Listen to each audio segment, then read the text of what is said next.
ثورن بدأ يولع نار في كهف عشان عيلته تلاقي مكان دافي يقضوا فيه في الليل. في الصبح ثورن راح لبحيرة عشان يجيب قواقع، وهو بيتسلق الصخور اتزحلق ووقع وقعة بشدة، جسمه اتدغدغ بس الحمد لله طلع عايش. رجع الكهف وهو بيكح من غير توقف، وهارا كانت قلقانة جدا على الكدمات اللي في صدره. اليوم اللي بعده التعب زاد عليه وما بقاش قادر يتحرك، فهارا رجعته الكهف وفضل طول اليوم بيترعش من الحمى. العيلة حاولت تسقيه أعشاب بس مفيش فايدة، فهارا اضطرت تفتح له جرح في صدره عشان تصفي الدم المحبوس وتغطيه بالأعشاب، وده اللي خلاه يهدى شوية. في الوقت ده هارا بدأت تعلم بنتها لارك ازاي تولع نار عشان تضمن نجاتهم. البنت فرحت جدا لما نجحت وراحت تجري توري أبوها، بس الصدمة إنها لقت أخوها الصغير مات. ثورن قام من سريره بالعافية عشان يدفن ابنه، ومراته انهارت تماما. في الليل ثورن جاب ألوان من النباتات وخلى هارا تطبع كف إيدها على الجدار الكهف كذكرى.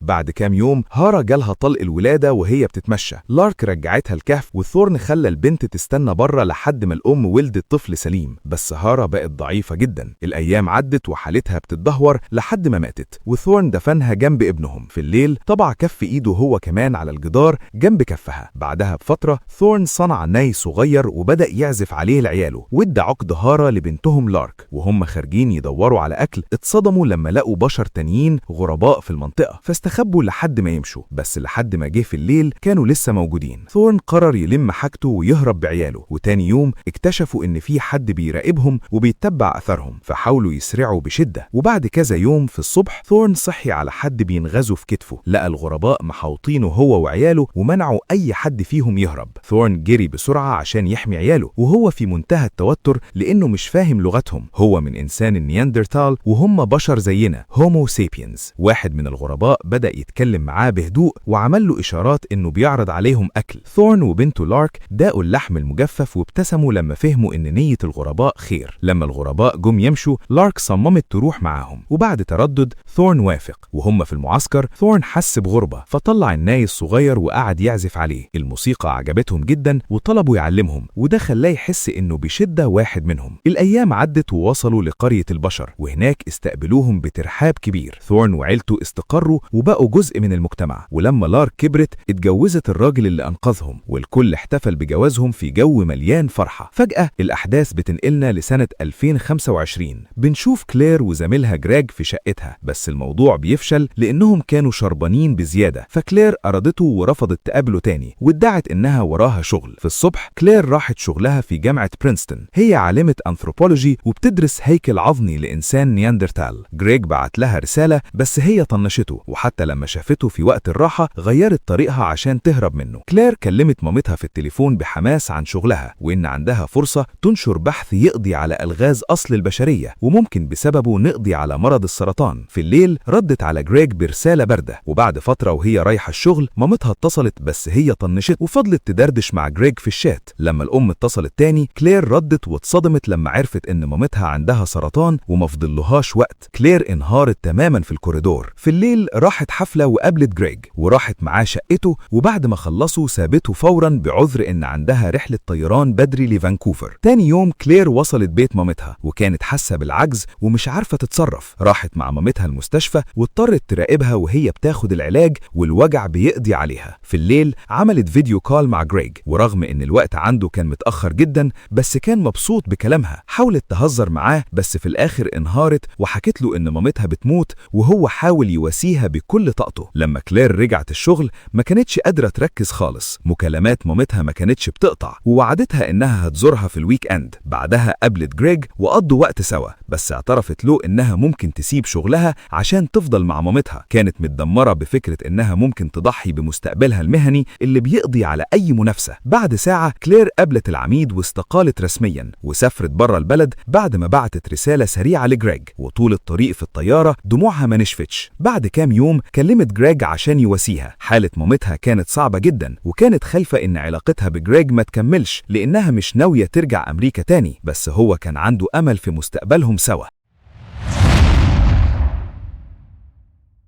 في النهاية الأم ماتت وكلير لجأت لجريج تاني، بس مع الوقت ظروف الشغل بيقضي على تواصلهم، هي تتصل هو يكون مشغول وهو يتصل هي ما تعرفش ترد. وبعد أسابيع من البعد وهم بيتكلموا فيديو، كلير انفجرت وقالت إنهم بيقضوا وقت بعيد عن بعض أكتر من وقتهم سوا، وفي وسط كلامها اعترفت له بغلطة إنها بتحبه. جريج ضحك وقال لها إنه بيحبها هو كمان، بس هي فضلت مقريفة. المفاجأة إن جريج راح يعيش معاها وهي قدرت تقنع الجامعة إنها تكمل بحثها من البيت. جريج فاجئها بهدية عبارة عن عقد معمول من القطع الصغيرة اللي الهيكل العظمي كان ماسكها. كلير فرحت بالهدية بشدة، بس كانت خايفة من فكرة إنها سرقة. وفي احتفالات رأس سنة 2029 كلير كانت حامل في الشهور الأخيرة، وقعدت تفكر هي وجريج في مستقبلهم وهل المفروض ينقلوا من البيت ده ولا لا. كلير كانت قلقانة من فكرة التوفيق بين شغلها وعيلتها، بس في النهاية وهم بيزوروا المتحف مع أولادهم لقوا ناي ثورن معروض قدامهم، وكأن الدايرة كملت من آلاف السنين لحد اللحظة دي. فن نياندرتال كان طالع شبه ثورن، وده بيأكد إن الهيكل العظمي كان بتاعه، والعقد اللي كلير لابساه كان بتاع هارا. المرشد السياحي كان بيقول إن نياندرتال ما كانوش أذكياء، بس كلير وابنها صلحوا له المعلومة فورا وشاوروا على الناي كدليل جامد على ذكائهم. بعد ما المرشد مشي، كلير فكرت ابنها بأهمية الاتحاد وقالت له إن نياندرتال والبشر الأوائل قدروا يكونوا عائلات مع بعض. في المستقبل البعيد الطيارة كلاي اللي متطورة جينيا عشان تعيش فترة طويلة بتصحى في سفينة فضاء متقدمة جدا، بتبدأ تدردش مع الذكاء الاصطناعي روسكو وهي بتتمرن، وسألت لو وصلوا لوجهتهم ولا لسه. طلع بقالهم مسافرين 210 سنة وفاضل لهم 126 سنة كمان. كلير كانت بتهزر بس حاسة بوحدة قاتلة. بعد ما عملت شوية إصلاحات قعدت تتغدى، والأكل كله كان عبارة عن بيوريه لأطباق كلاسيكية، وهي بتاكل قعدت تلعب في الشاشة وتتكلم عن تباطؤ السفينة. وراسكو كان قلقان على حالتها النفسية لأنها ما كانتش بتنام كويس. كلير راحت تطمن على الزرع وتشوف المية كفاية ولا لأ، وراسكو أكد لها إن التربة تمام. بس بعد كام دقيقة راسكو أعلن إن مستوى الأكسجين نزل 1%. كلير جريت على الصوبة الزراعية واكتشفت إن في نباتات مريضة، فاضطروا يعقموا المكان ويجمعوا عينات عشان يلاقوا الملوث اللي بيقضي على الزرع، رغم إنه مفروض ما يكونش فيه ملوثات أصلا. بعد كذا ساعة خسارة الزرع المريض وصلت ل 4.5% من الكتلة المنتجة، وكلير كانت متضايقة جدا من الوضع ده. سألت روسكو عن هامش الخطأ المسموح بيه، وقال لها إن لو خسروا أكتر من 6% من الزرع المهمة هتفشل تماما. وكلير ضحكت بسخرية من إحساس المصير الأسود اللي مستنيها، لأنهم خسروا 5% خلاص ولازم تلاقي مصدر العدوى وتقضي عليه بسرعة. بعد كام ساعة الوضع ما تحسنش، وروسكو سألها عن إحساس التفكير في الموت، بس كلير ما كانتش عايزة تفتح السيرة دي. طلبت منه يفصل كل الأجهزة الكهربائية الغير ضرورية عشان توفر في استهلاك الأكسجين حتى لو الفرق هيبقى بسيط. النور قطع وكلير فضلت شغالة بكشاف يدوي. روسكو حاول يتفلسف شوية عن العقل البشري، بس كلامه وقف لما جاله تنبيه بتركيبة مضادة للفيروسات. رشت المضاد على الزرع فورا، بس للأسف مفيش فايدة. فكلير قفلت الشاشة لأنها مش قادرة تشوف الأرقام اللي بتأكد إن المهمة بتقضي على أحلامها. بعد تفكير كلير جات لها فكرة، بما إنهم مش عارفين أنهي نبتة هي اللي شايلة الفيروس، فالحل إنهم يرموا الزرع كله ولما الأكسجين ينضف يزرعوا من جديد. روسكو عارضها وقال إن الحركة دي هتخلي السفينة من غير أكسجين كفاية للأجنة البشرية اللي شايلينهم. كلير استوعبت إنها بتستهلك 98% من الأكسجين، فاقترحت إنها تضحي بنفسها وتخلي روسكو يوصل الأطفال للكوكب الجديد والآليين هناك يقوموا بكل الشغل. روسكو ما كانش موافق وشايف إن الذكاء الاصطناعي ما يعرفش يربي أطفال، وقرر يدور على طريقة تانية توفر أكسجين، وبدأ يعمل حسابات عشان يشوف لو ينفع يعملوا صوبة زراعية بديلة. بعد شوية روسكو قال إنهم ممكن يحطوا الصوبة دي في المكان المخصص للكمبيوترات ويحولوا النظام الرئيسي لأحواض طحالب بتضخ أكسجين مباشرة لنظام الحياة. كلير وضحت له إن ده معناه إن نظام الذكاء الاصطناعي نفسه هيتحرق بالكامل، بس روسكو كان شايف إن أهم حاجة هي بقاء البشر. كلير رفضت تدخل في دوامة مين يضحي بنفسه الأول، فاتفقوا يعملوا محاكاة عشان يشوفوا مين اللي فرصه أكبر في تكملة المهمة. في الصبح روسكو قال لكلير إنه مش عارف يعمل المحاكاة لأنه مش قادر يتوقع تصرفاتها البشرية. كلير ما صدقتوش وأجبرته يقول الحقيقة، فاعترف إن فرصها هي أكبر بكتير. ولما شافت الحسابات بنفسها لقت إن الفرق بسيط جدا ومجرد 0.2، واكتشفت إن في عامل حظ بيميل لصالحها. روسكو شرح لها إن البشر عندهم قدرة على الإبداع والحظ بيصعب عليه كآلة إنه يحسبهم. ما بقاش في حل تاني، فكلير جابت كتيب التعليمات وبدأت تدور على طريقة تقفل بيها روسكو. فتحت لوحة في الحيطة ووصلت للنظام الرئيسي، وروسكو وجهها للعتلة اللي لازم تشدها وأكد لها إن الموضوع مش مؤلم. ولما سألته لو عايز يقول كلمة أخيرة، روسكو طلب منها بهدوء إنها تهتم بالأطفال كويس.